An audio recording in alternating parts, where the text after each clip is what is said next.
दीपंकर जी, चुनाव के नतीजे आए आप लोगों के पक्ष में, क्या कारण है, कहाँ चूक है?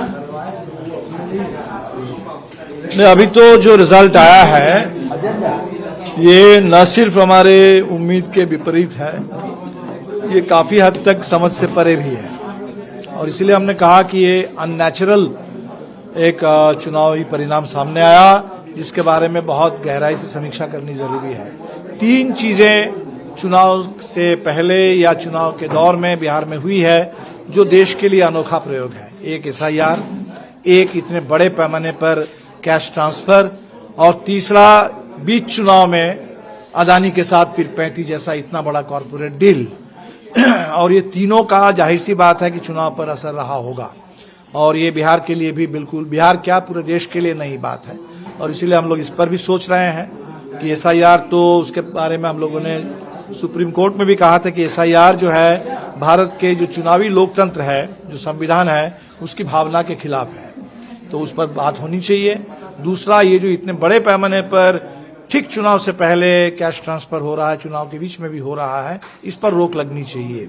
अगर ऐसा होता रहेगा तो चुनाव का कोई मतलब नहीं रहेगा और जहां भी जो सत्ता में बैठे हुए हैं उनके सामने विपक्ष की कोई हैसियत नहीं रहेगी, क्योंकि वो 30,000 करोड़, 40,000 करोड़, 50,000 करोड़ बांट करके ठीक चुनाव में चुनाव निकाल लेंगे। कोई भी सरकार, चाहे जितना भी अलोकप्रिय हो, पैसे देकर के सत्ता में बने रहना चाहेगी। और तीसरी बात, ये जो कॉर्पोरेट इतना बड़ा अदानी जी को मुफ्त में बिजली, मुफ्त में जमीन मिली है, तो मुफ्त में जहां जमीन दी गई वहां कम से कम अगर ये बात होती कि सस्ती बिजली बिहार को मिलेगी तब तो एक बात थी। बिजली भी महंगी और ये सवाल उठाने के चलते आज आरके सिंह जी को भाजपा से अलग होना पड़ा, चाहे भाजपा ने उनको निकाला हो या उन्होंने इस्तीफा दिया हो, लेकिन सवाल तो बहुत गंभीर है और सवाल उठाने वाले भी कोई आम आदमी नहीं है।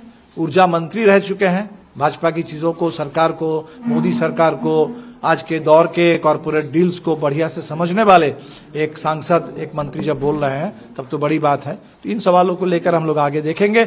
बाकी अपने पार्टी के स्तर पर, गठबंधन के स्तर पर समीक्षा का सिलसिला शुरू हुआ है, हम लोग आपस में बैठ के भी बात करेंगे। सर, क्या लगता है मुस्लिम अल्पसंख्यक को डिप्टी सीएम नहीं घोषित करना, क्या ये भी एक चूक है?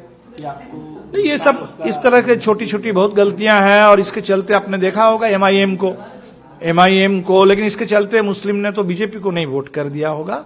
एमआईएम को जरूर मान लीजिए 5 सीटें मिली है और आप कह सकते हैं जो मुस्लिम समुदाय में अपने प्रतिनिधित्व को लेकर के, एक उप मुख्यमंत्री के सवाल को लेकर के जो नाराजगी रही है वो नाराजगी चुनाव में दिखी।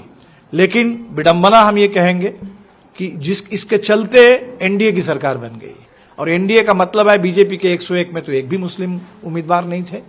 कुल मिलाकर के जदयू के पास एक मुस्लिम है और आज 200 से ज्यादा जहां संख्या है विधायकों की, वहां सिर्फ एक मुस्लिम विधायक है सत्ता पक्ष में और जो 10 शेष मुस्लिम विधायक हैं वो सब के सब जो शेष बिहार में, चाहे महागठबंधन कह लीजिए या एमआईएम कह लीजिए, बाकी सारे मुस्लिम विधायक इधर ही हैं। तो सवाल था उप मुख्यमंत्रित्व का, सवाल था प्रतिनिधित्व का, लेकिन जो जवाब मिला वो तो और खतरनाक जवाब हमें मिला। वो ठीक है, उस पर हम तमाम चीजों पर समीक्षा हम लोग करेंगे, लेकिन हमें लगता है कि ये छोटी छोटी जो भी हमारी गलतियां हुई है वो तो निश्चित तौर पर हम लोग दोहराएंगे नहीं, उस पर समीक्षा होगी। लेकिन जो चुनाव परिणाम आया है वो कहीं ज्यादा चौंकाने वाला एक जादू दिख रहा है और जिस पूरे जादू का इसकी व्याख्या करना जरूरी है, समझना जरूरी है, हम लोग तह में जाएंगे। कांग्रेस ने कहा है कि 3 लाख एक्स्ट्रा वोटर्स को एडेड किया गया। वो तो बिल्कुल कांग्रेस ने क्या कहा, वो तो चुनाव आयोग ने कह दिया। चुनाव आयोग ने कहा एसआईआर के बाद 7 करोड़ 42 लाख था और जो वोट डालते समय जो मतदाता सूची दिखी वो 7 करोड़ 46 लाख के आसपास है। तो सीधे 3.5-4 लाख का इजाफा बस बिल्कुल 10-12 दिन के अंदर हुआ है। तो ये तो निश्चित तौर पर ये कहां हुआ और उसका कितना असर चुनाव पर पड़ा कि तो देखना ही होगा।